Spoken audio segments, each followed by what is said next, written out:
What will our legacy be? What will your legacy be? What about mine? Welcome to the Edmonds Unitarian Universalist congregation. My name is Eric Kamenetsky, and I serve as minister for this community. Before we begin, if you would please take out your devices and put them in worship mode so that we don't find out which is your favorite Beatles ringtone or Cardi B ringtone or Pete Seeger ringtone. And they're all awesome ringtones, to be clear. If this is your first Sunday with us, you're guessing you want to know more about us, and we want to know more about you so we can help you connect with the things you're hoping to find in this faith community. If that sounds good and you're here on site, please find someone at the welcome desk after the service and say hello. They can tell you all kinds of stuff about this congregation. Or if that sounds good and you're watching us online this morning, please go to our website at euuc.org and click on the tab that says I'm New. When you do that, you'll find a drop-down menu with a link to our visitor form called What Are You Interested In? On Facebook, you'll probably find a link to our visitor form in the comments either above or below this post, maybe both. However you get to that form. If you fill it out, we will send you more information about who we are and about who you can become if you choose to explore this amazing congregation. What happens after that is up to you. We invite, you choose. So in a moment, the service will begin, but immediately after the service, many of us who are online and are already a part of this congregation will gather on Zoom for a virtual coffee hour featuring conversation and community. And if you're online and you can manage filling out that form that I just mentioned, we'll send you a link that will allow you to join us for that coffee hour next week after the service. If you're here on site this morning and you'd like to gather to socialize after the service, please feel free to go back out these double doors at the back of the hall and grab a hot beverage and come back in here to Chapman Hall and join us for a coffee hour that we host right here where there's plenty of good air. Again, we invite, you choose, but please know that we would love to have you come back next week for Sunday service and stay for coffee hour. Now, we open our service with our land acknowledgement. Let us remember that our congregational home, this place from which I am preaching this morning, is placed on the ancestral lands of the Snohomish people who have inhabited this region of the Salish Sea since time immemorial and who continue their livelihoods on these lands today.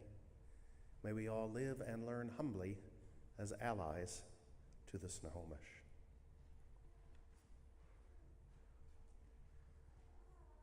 Our opening words.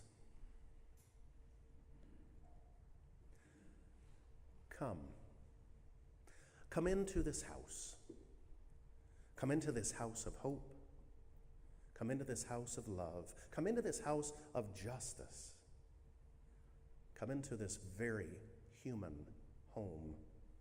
This home of imperfect people trying to do better, trying to be better. Come into this home of need, this home of grief, this home of relief. Come into this house of dreams, this house of dreams come true, this house of dreams released. Come into this never-ending stone soup story where we each bring what we can, share who we are, and learn from one another. Come into this place questioning. Come into this place exploring. Come into this place of mystery. Come into this place of compassion. This place of laughter. This house of fun. Come into this home of generosity. Come into this house of the young, this house of the old, this home for us all. Come. Come into this house. Come into this house and Let us gather, for we are building a story. Come help us build it. We'll build it together. Come.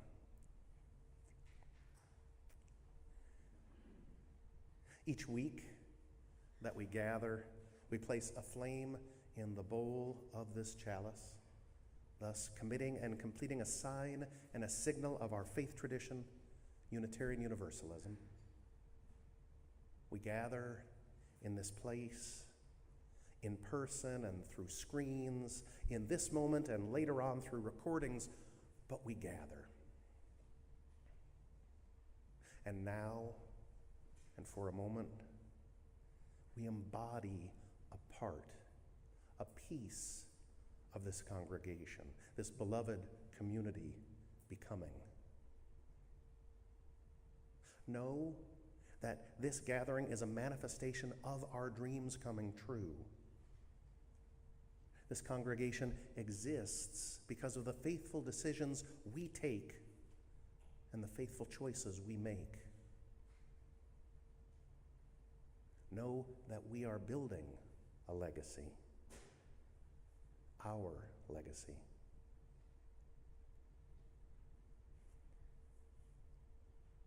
I will light the chalice and then bring you words from Paul Sprecher.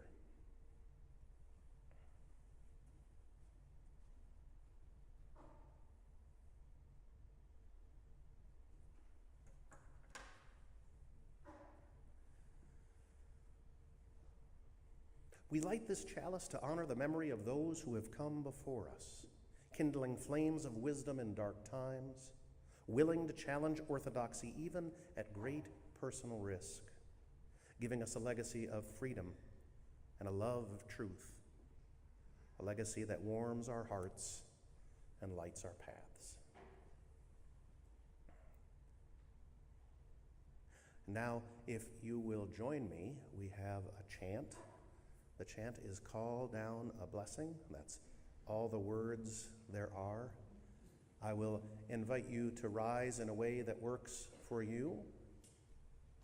Join us if you wish.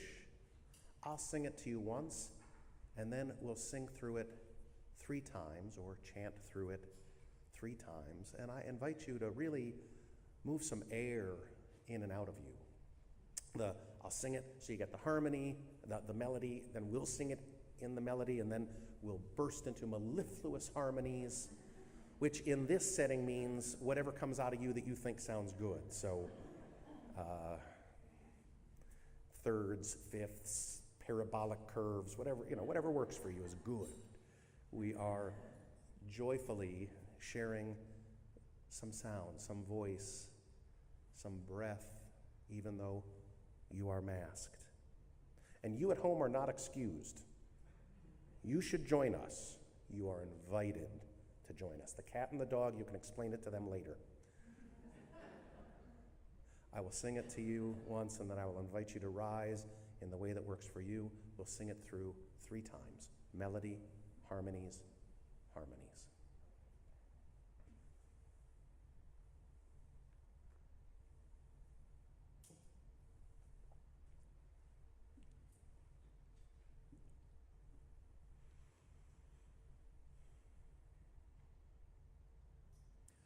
Call down a blessing, call down a blessing, call down a blessing, call down. Please rise in the way that works for you. We'll sing the melody, and then 2 more times we'll go through with harmony. You ready? Call down a blessing, call down a blessing, call down a blessing, call down. Now, harmonies. Call down a blessing, call down a blessing.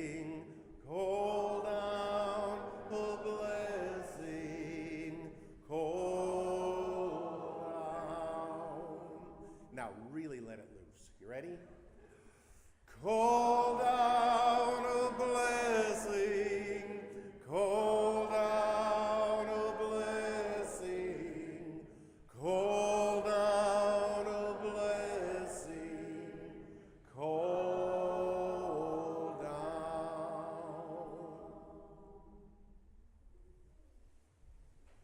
Beautiful. Each week that we gather, we say the words of an affirmation. Some of us say them aloud, some of us say them in our hearts, some just allow the words to wash over us. But I invite you to say our affirmation with me or experience our affirmation in the way that works best for you. We need each other, and so we come to this place to work and dance and laugh and cry and think. We call ourselves a religious community, not because this place is in itself holy ground, but because what we do here and say here and are here make it so. So let it be. And now our religious educator, Zoe Cole, will bring the time for all ages.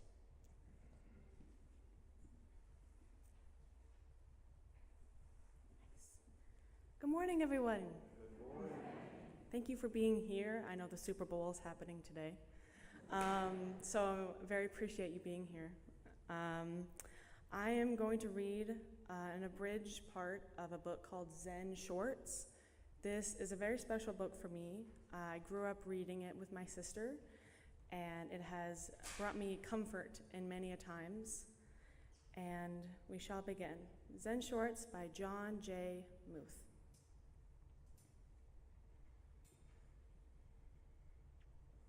"Michael, there's a bear outside," said Carl. "A what?" called Michael.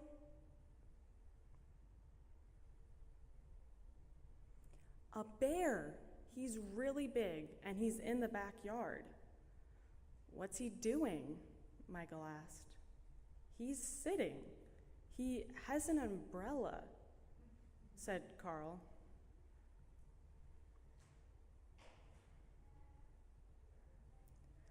"An umbrella?"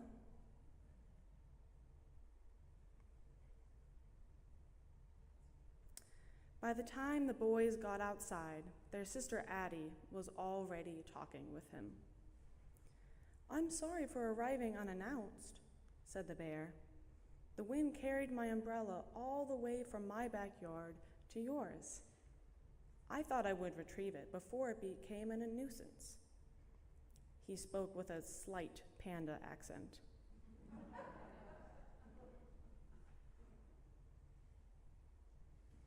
Michael introduced himself. Then Addie introduced Carl because Carl was shy around bears he didn't know. And this is how Addie, Michael, and Carl met Stillwater.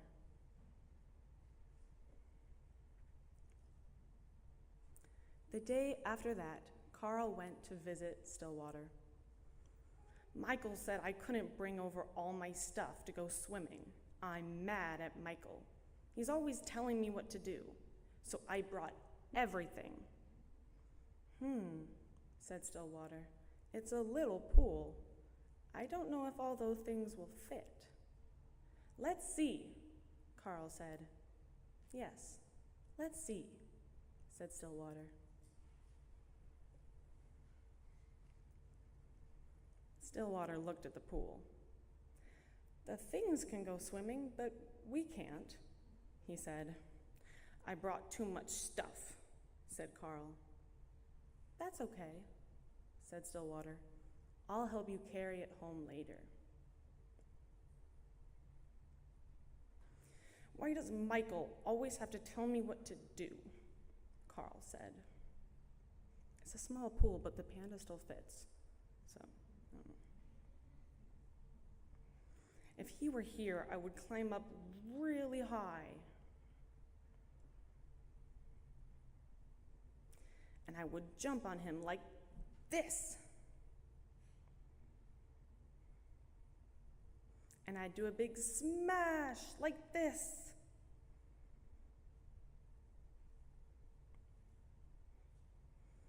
Later, Carl and Stillwater had tea. "Carl," said Stillwater, "you spent the whole day being angry with Michael. Did you notice how much fun we had together?"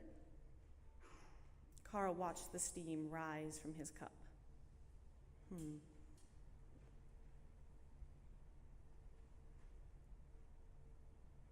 "I'm sorry I brought all this stuff," Carl said. "You don't need to be sorry," said Stillwater. "Right now, you need to carry. Hold on tight, and I will tell you a story that I think might help."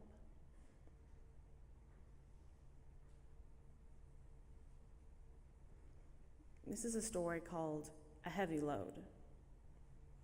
Two traveling monks reached a town where there was a young woman waiting to step out of her sedan chair.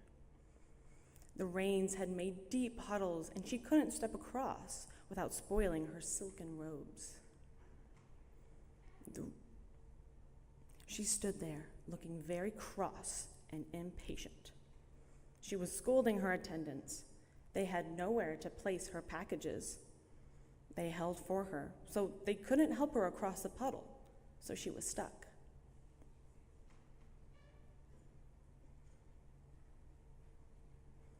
The younger monk noticed the woman, said nothing, and walked by.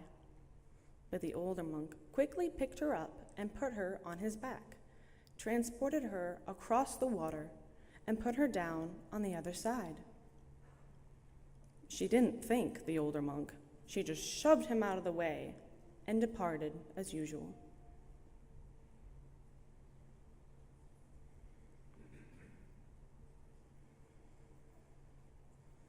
As they continued on their way, the younger monk was brooding and preoccupied. After several hours, unable to hold his silence, he spoke out. "That woman back there was very selfish and rude, but you picked her up on your back and carried her. Then she didn't even thank you."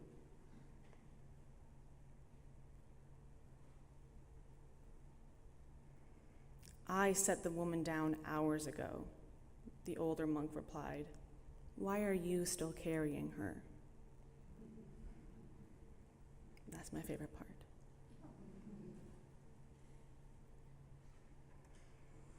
"Do you think you have carried it long enough?" asked Stillwater. "Yes," said Carl. "Good," said Stillwater.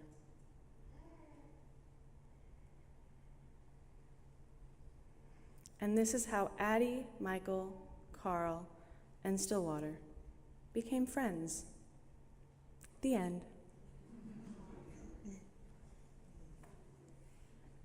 Now that was the abridged version, but I have the full version right here, and there are two more stories that Addie meets him and Michael meets him as well. And this will be after the service. I'm going to put this in our wonderful library, which, if you don't know, is located past the double doors and to the right. It has been very dark and gloomy in there, and it needs love. So go in there. There's wonderful books from ages months old to 100, and it is wonderful in there. So this will be there, and hopefully it'll see you there. So take good care of our books and say hi to them, because I think that they miss us. So thank you, everybody.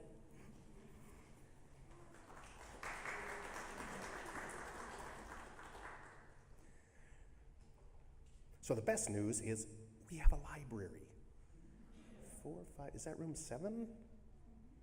Room 7, very good. So out these doors, hit the wall, take a left, out the double doors, turn right, and the door is just on your right. And it's a cool space with comfy chairs, and it smells like books because some of the books are super old, and it's just great.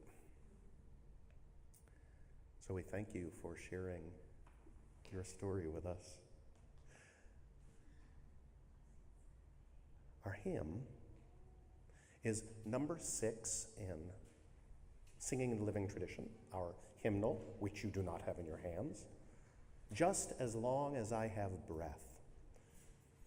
Nick Maxwell is going to play it through, and our chorus is going to sing it first, and then I guess we'll sing it together. Is that right? Beautiful. So please rise in a way that works for you. You are welcome to join us in singing or not, but they will sing it through first.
For a moment's peace, if you will settle into wherever you are, if you can put your feet on the floor, please do so.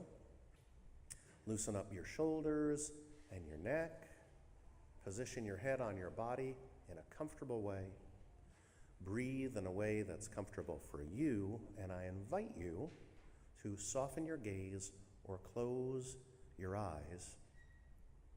I'm going to bring you into a period of quiet, not silence, so we don't have to worry if a little noise happens, just quiet. I'll bring you in with some words, and then we'll have some quiet, and then we'll come out after I say the words, "May it be so." So the first words are from the story we just heard from the book that you can find in the library. "I'm sorry I brought all this stuff," Carl said. "You don't need to be sorry," said Stillwater. "Right now, you need to carry. Hold on tight. I will tell you a story." And now, as we enter the quiet, you breathing as you breathe, please enter the quiet with these words to keep you company. May solace come upon you, power rise within you, and peace settle on your heart.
May it be so. Before Nick Maxwell brings us some special music, I want to speak directly to the parents of littles in this room. You are so welcome to be here and do whatever you need to do to feel comfortable. Nothing you're going to do is going to upset me or anyone else around here. You all are welcome. Nick.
There are babies being born even in this moment as we are gathered.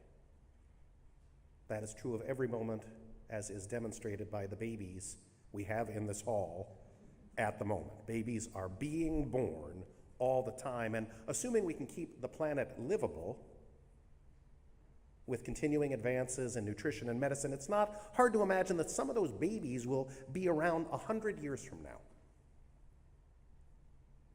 And for their entire lives, they will be living with the results of our legacies. Just as we live with the results of the legacies of those who came before us. Harvey Cox says, "No one's faith journey begins at birth. It starts eons back with the mothers and fathers of our great-grandmothers and great-grandfathers and before. Our faith seeps into our corpuscles, carried on the songs we hear before we know what their words mean. It comes to us bound up with caste and class, with color and gender, with language and cuisine. We all meet ourselves, as Soren Kierkegaard once put it, on a ship already launched, a journey already underway." So, legacies. Legacies are like fingerprints at the scene of a crime. They tell parts of our stories, they place us within history. If I say the name James Baldwin, and if you've read or know anything about James Baldwin, all kinds of things about his place in time and history come to mind. James Baldwin started writing as an early teen, and he became a distinctive and significant voice in American literature, as well as an icon in the struggle for civil rights. In Notes of a Native Son, Baldwin wrote, "Those who say it can't be done are usually interrupted by others doing it." Those who say it can't be done are usually interrupted by others doing it. Think back to our time for all ages. There were 3 children in the story. While the 2 brothers were fighting about whether or not they should go say hello to the bear, what happened? The sister was already out there talking to the bear, right? Those who say it can't be done are usually interrupted by others doing it. James Baldwin's legacy is his life, his words, his works. Back in the corner of this hall, Chapman Hall, this place from which I'm preaching this morning, our AV crew is busy making sure the sound and the video and the words and the music are happening such that they can be shared with us all. And blessings be upon them.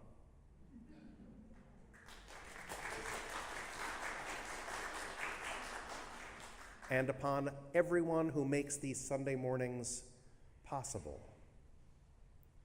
We are grateful to you all. On the corner of that plastic folding table, in the corner of Chapman Hall, where our AV equipment sits until we can gather the necessary funds and resources to build a proper enclosure for it all, there's a plaque that used to be mounted on our old wooden AV cabinet. AV stands for audio-visual. AV. There was a plaque on the old AV cabinet. And that plaque tells us and the world that longtime EUUC member, longtime member of the Edmonds Unitarian Universalist congregation, Jim Kalupnik, now dead, built that cabinet a long time ago. He wasn't the first person to make audio or video happen here. He wasn't the last person. He was one of them. He joined a journey on a ship that was already underway. And Jim put a lot of effort into making an earlier generation of our sound equipment come to life. That was back when pretty much everything in here was audio and almost none of it was video, and there was no such thing as the internet. But recently, that old wooden AV cabinet got disassembled and the materials that made it up got repurposed. I was here while they were taking it apart, and I pulled that plaque off so we could figure out where it will live next. For now, it's sitting on that table where you can see it if you look as you pass by. That plaque is a reminder of a bit of our history, a bit of our story, a bit of our legacy. We all contribute bits of the story of this place, bits of the stories of our lives lived as and lived in community. These walls may not have ears, but they hold our stories. For instance, another member of this congregation built the stained glass panels in the double doors we use to get in and out of Chapman Hall. And if you look around the narthex, which is where those double doors lead, somewhere you'll find a framed picture of that member and a bit of her story and how those doors came to have stained glass artwork in them. She too is long gone, but the legacy of her artistry is with us still.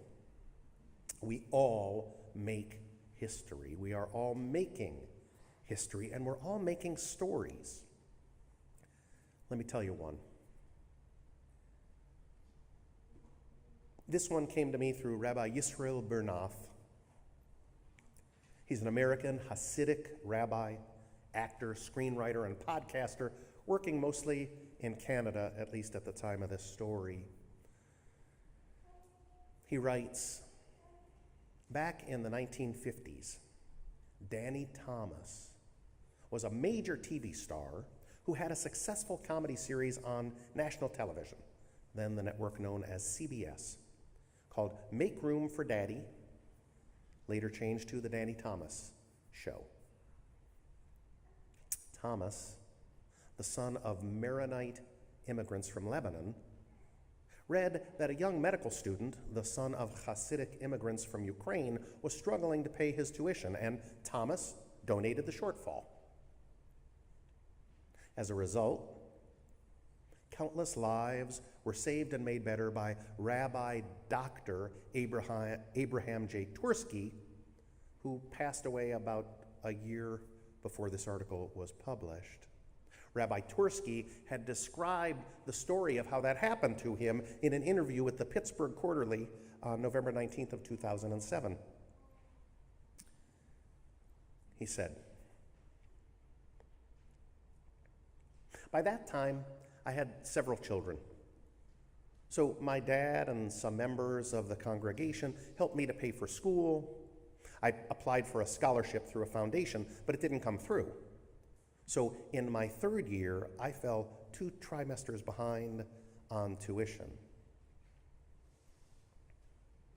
One day, I called my wife at lunch as always, and she asked, 'What would you do if you had $4,000? And I said, 'I'm too busy to talk about fantasies.' She said, 'But you really do have $4,000. I said, 'From where?' She said, 'From Danny Thomas.' I said, 'Who's Danny Thomas?' She said, 'The TV star.' Then she read me an article from the Chicago Sun, a newspaper. Local officials had told Mr. Thomas about a young rabbi who was struggling to get through medical school. Thomas asked, 'How much does your rabbi need?' They said, $4,000. He said, 'Tell your rabbi he's got it.' Rabbi Tursky was a scholar with feet planted firmly in 2 worlds: the rabbinic world of Torah and Talmud study, and the medical world as a medical doctor and licensed psychiatrist. It was a rare pairing that earned him respect in both the insular, ultra-Orthodox Jewish world and in the wider American society. Dr. Tursky was an expert on addiction, and he was the scion of a long line of prominent rabbis descended from the 18th century founder of Hasidic Judaism, the Baal Shem Tov. That was his title. Rabbi Tursky was a prolific writer. He authored dozens of books on a wide variety of subjects, from addiction and mental health to religious law for medical professionals and commentaries on Jewish texts. Tursky also collaborated with the late Peanuts comic strip creator Charles Schulz on a series of popular self-help books featuring Charlie Brown and Snoopy. This is a picture of Rabbi Dr. Tursky holding a framed photograph of Charles Schulz, the creator of the Peanuts comic strip. May their memories be for a blessing. So, the legacy of this important Jew, Rabbi Dr. Tursky, is intertwined with the legacy of this important actor, Danny Thomas, who was Roman Catholic.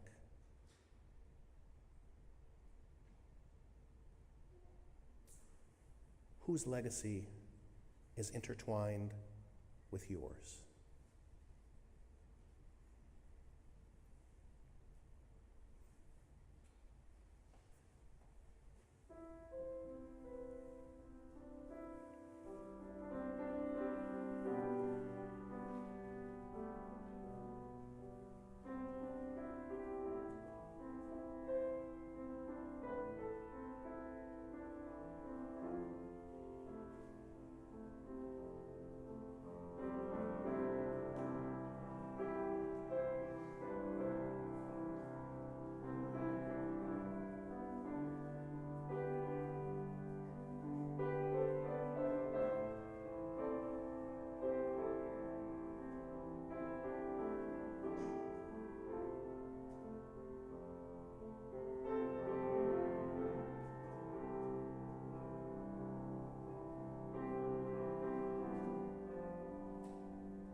Part 2. I brought that story about Rabbi Dr. Tursky, a descendant of the Besht, or the Baal Shem Tov, in part so that I could tell you this old Jewish story that I've told here before. The story comes from the writings of the Rabbi Israel ben Eliezer, a founder of Hasidic Judaism. Rabbi Dr. Abraham Tursky, who we just heard about, is a descendant of Rabbi Israel ben Eliezer. Rabbi Israel ben Eliezer was a mystic in the tradition of Kabbalistic Judaism. He carried the title Baal Shem Tov, which translates roughly to one who has a good reputation in the community. This story we share comes from long ago, at a time of gathering darkness, before World War II, before the Holocaust, before the Great Depression, before World War I. It's a story that we shared in the Goldmine Youth Leadership School, a youth leadership school centered in Unitarian Universalism, originated by the Reverend Jocko Tenhove, who served as the minister of the Edmonds Unitarian Universalist congregation a long time ago, and who, with his beloved, the Reverend Barbara Tenhove, appears in our pulpit now and again. The leadership of the Goldmine Youth Leadership School was handed down to me soon after I arrived to serve as minister for the Edmonds Unitarian Universalist congregation. And this story is one that we used for the opening worship at Goldmine. Goldmine was for high school students, folks who mostly identified as Unitarian Universalist, formally or informally. We used this story to set the tone for the work that we were taking on, and we told this story year after year in its completeness, with one exception. We added a word. And as you will hear, we added the word in a very important part of the story. In the original version, the operative question to the people in the story is, what is it for us to do? And the operative response is, it is for us to heal the world. And that story was told at Goldmine year after year.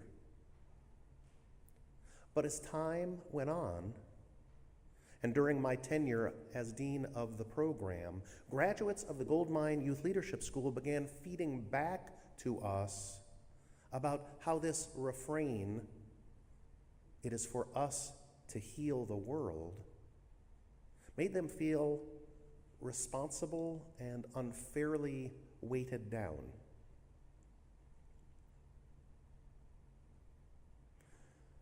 They asked that the word help be added to the response of the people. It is for us to help heal the world. Would you please say that with me? It is for us to help heal the world.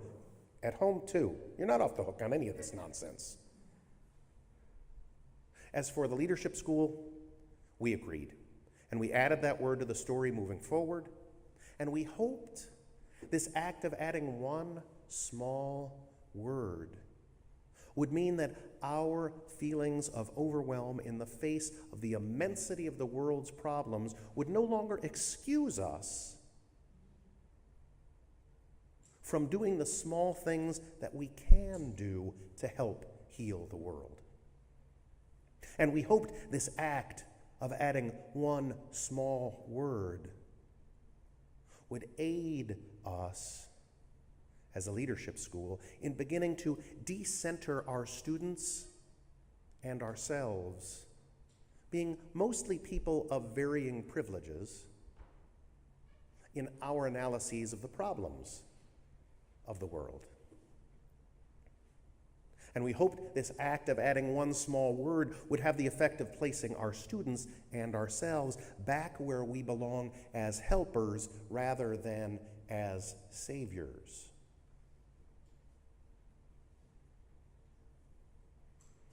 And finally, we hoped that the act of adding one small word would help us begin cultivating a humility around the work we were teaching them to do, so that they would begin cultivating their own humility around the work they might bring to the world as budding Unitarian Universalist leaders. So, to begin again, this story we share comes from long ago, at a time of gathering darkness, before World War II, before the Holocaust, before the Great Depression, before World War I. And you have a part to play in this story, whether you are here in the hall or on screen with us at the moment, or even watching a recording. So in this story, when I read the line of the rabbi to the people, what is it for us to do? I'd like you to reply with the line spoken by so many graduates of the Goldmine Youth Leadership School, it is for us to help heal the world. Can we practice? What is it for us to do? Thank you. Let us begin. Long ago, in the Black Forest region of what we now call Germany, there was a village. It was a village with a large Jewish population, and all of the Jews in the village attended the one synagogue. Come the Sabbath, the day of rest and worship, They would quietly close their businesses, leave all but the most essential chores undone, and observe their family rituals. Then all would go to their synagogue, their place of worship. Their rabbi would speak not just of their holy book, the Torah, and its lessons, but also of the times of trial and hardship spreading across the world. At the end of the service, he would always raise up his hands and ask the people, "What is it for us to do?" And the people who had heard this question so many times knew just what to do. And they would all raise their hands and answer with great strength and resolve. With great strength and resolve.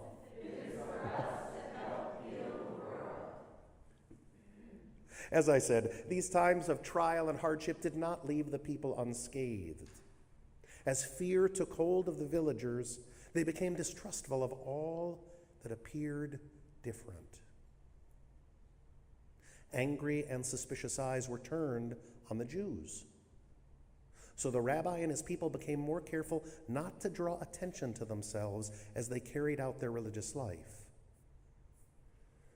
But it was of no use.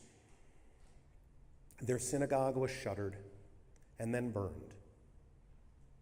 But still the people came together to a secret place in the forest. They would go ones by ones and twos by twos until all were gathered together in religious community. The rabbi would read from the Torah and talk about what was happening in their world. Then he would raise his arms and in a soft voice would ask, "What is it for us to do?" And the people would raise their hands up and answer quietly but with great conviction. But you got to raise up your hands. And the people would raise up their hands and answer quietly but with great conviction.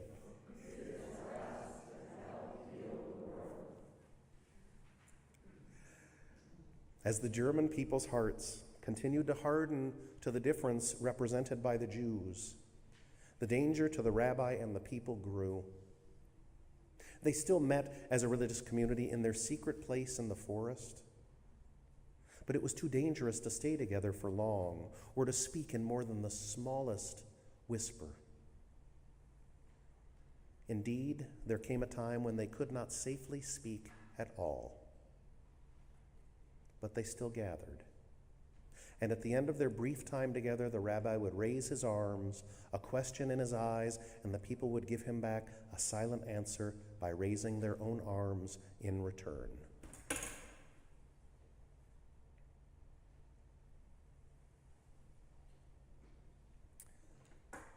This was long ago, and these brave people have all passed away. But hardships and times of difficulty are always with us. And so, my friends, I ask you, what is it for us to do?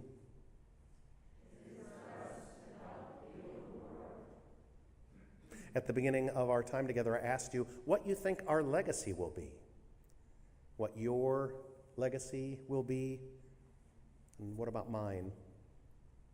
Well, this fall, we will be joined by a graduate of the Goldmine Youth Leadership School. Her name is Martha Durkee Newman.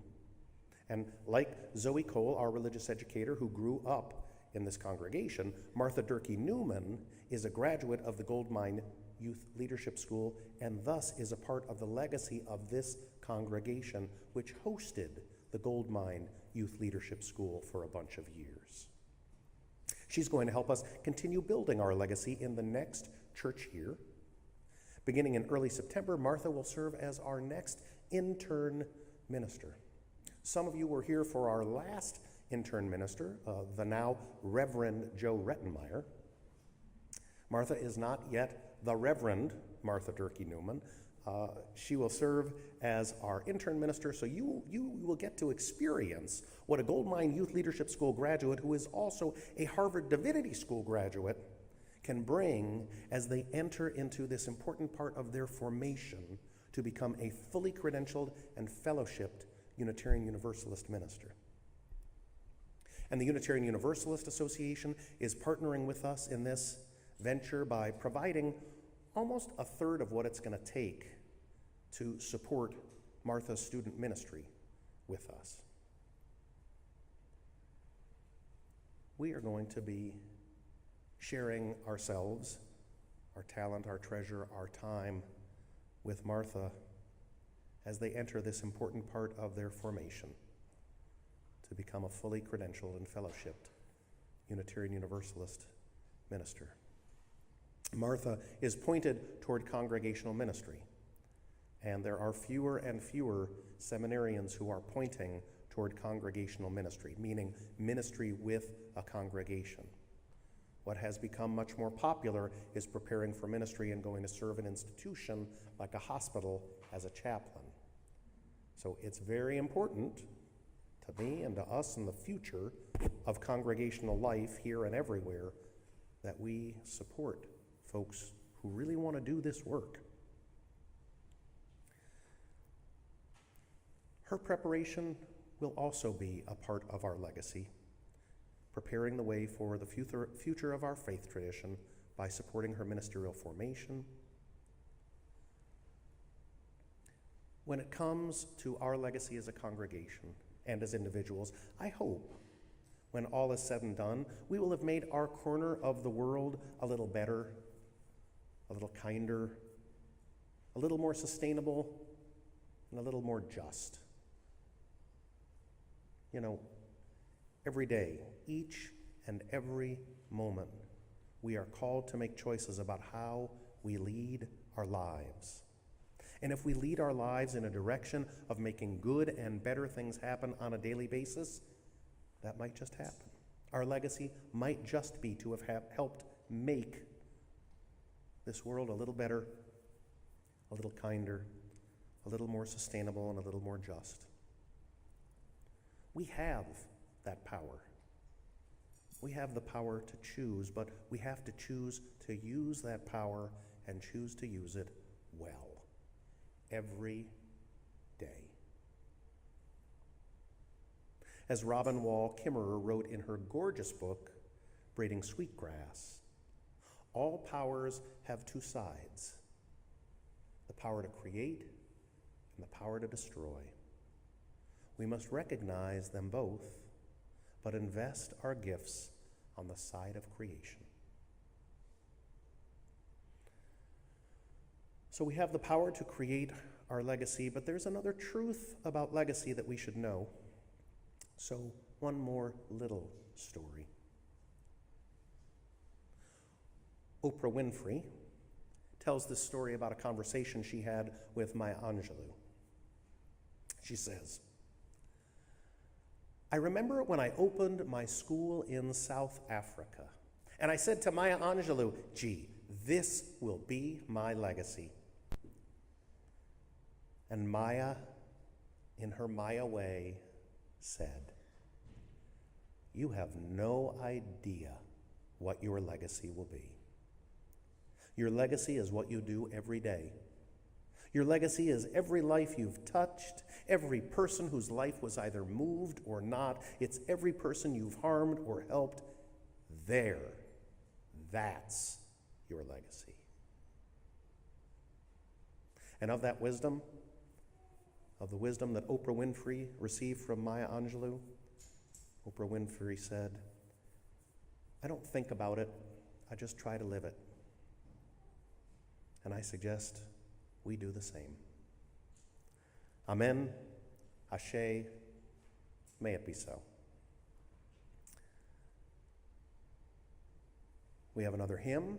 Invite you to rise in body or spirit. Our chorus will help us know it, and we will have the words on the screen. Make the circle wide. Before we sing, I will tell you that this hymn talks about standing, and standing side by side. And I have no doubts that the person who wrote the words meant them in good faith and with good intention. And the truth is, like me, not everybody has the ability to do a lot of standing or a lot of walking. But we will sing this beautiful song and continue to try to make our place and our lives more accessible, more just for everyone.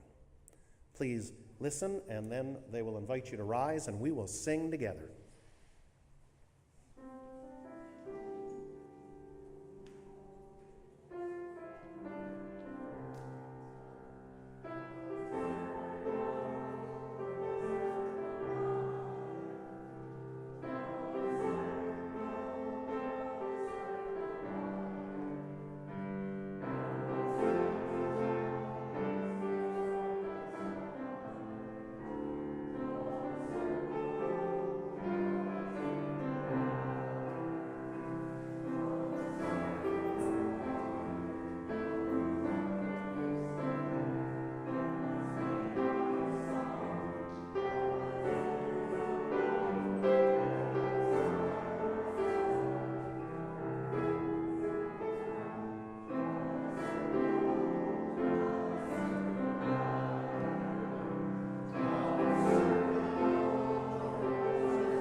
We're going to try that song a couple of weeks in a row until we really get it. It's a beautiful thing. My friends, we have a ritual of reflection. You are welcome to join us in it in any way that works best for you. A kind word, like a pebble dropped in water, sends ripples out into the world. Should you wish to make a promise or let go of one, remember someone, release a bit of pain, forgive yourself or someone else, or otherwise mark some important event or occasion, please step forward and quietly send your thoughts outward as you drop a pebble into the water, mingling the ripples of your intention with the ripples of other people in our community. During this quiet time and as the beautiful music plays, please feel free to come forward and place a pebble in the water. Please approach by the outer aisles and return by the center. I will drop one pebble for all those whom we wish were here with us today, and another for all those who wish they were here.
May it be so.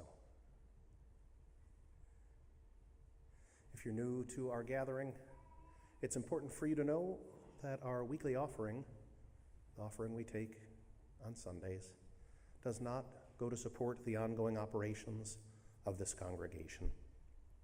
We support our congregation by making generous pledges of financial support that we pay month by month, year by year. You can make a contribution to our operations today if you wish, but if you can find a way to let us know your intentions by filling out an envelope in the narthex or picking a category that says operations on the website.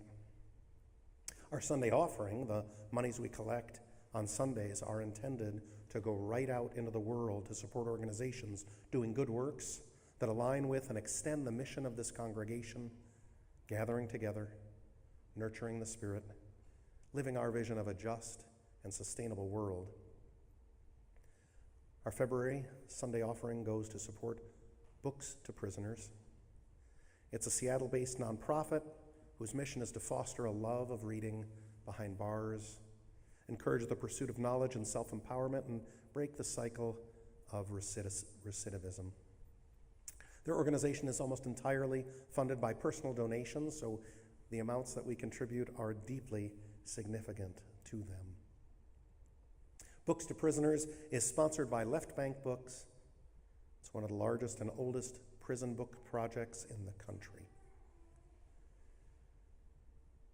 Please be generous within the limits of your budget. If you're online or if you're on site and you have your device in your hand, you can go to the Giving tab on the EUC.org website. Look for the offering cause of the month. Or if you're here on site and you have cash or a check, there are baskets out in the narthex where you can contribute. Just go through the beautiful stained glass double doors, pull a U-turn, and you'll see the wicker baskets underneath the screen on the wall. We have one announcement, an opportunity for you to further engage in the life and community building of this congregation. We're going to be hosting a covenant group, a small group, Friday evenings, February 17th through April 7th. It'll run from 7 to 8:30 p.m. here at EUC in room 5 and on Zoom. This gathering will be facilitated by EUC member Elliot Hazard. Elliot, would you come up here for a second? Elliot and his beloved are newish members of this congregation. Wave to the nice people. That is Elliot. He is hosting this as we return to our covenant group program. This is going to run for 8 weeks, and the topics will include, week after week, caring, citizenship, consumerism, the environment, failure, class differences, meaning and practice of community, and your spiritual journey to EUC. You are welcome to attend all of them. Elliot says it's also okay if you drop in for one or a few of them. This is a new model that we're trying out. Elliot and his beloved are lovely human beings, and they're interested in intergenerational community. So don't be concerned that you're too young or the other way to participate in this program. You can find it on our website. You can go to euc.org, Adult Enrichment Registration. It's up there. Elliot also posted it in the EUC Conversations group on Facebook. There's a post and there's an event. Please join him. There is a limit, so sign up before midnight, whatever, I don't know. We don't want the groups to get too big, but if there are a whole plethora of you, we'll start a second group. We'll just start making groups and we'll gather. Elliot, thank you so much. Friends, we come to the end of this time together, and we will carry this flame, release this flame. We release this flame, but not the light of truth. We release this flame, but not the warmth of this community. We release this flame, but not the fire of our commitment.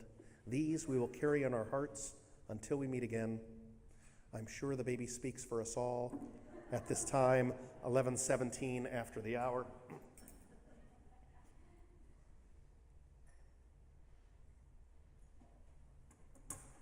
We will have walking out music, followed by a Zoom coffee hour. Walking out music, you're welcome to listen. You're welcome to walk out. You're welcome to grab a cup of coffee and come back in. We are so thrilled to have you here, my friends. Blessings upon you all this day.